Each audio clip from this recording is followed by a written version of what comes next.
Ready to break into the tech world but not sure where to start? Let's talk about transitioning into tech.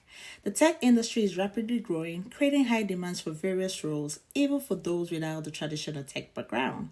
With many training resources available and attractive benefits, transitioning into tech offers a promising career path with growth and innovation opportunities. To transition into tech, start by identifying your current skills and strengths. Next, choose a tech role that aligns with your interests and skills. Finally, learning the necessary skills through courses and certifications to prepare for your new career. Networking and gaining real world experience are crucial when transitioning into tech. Building connections through professional groups and events can open doors to job opportunities and mentorship.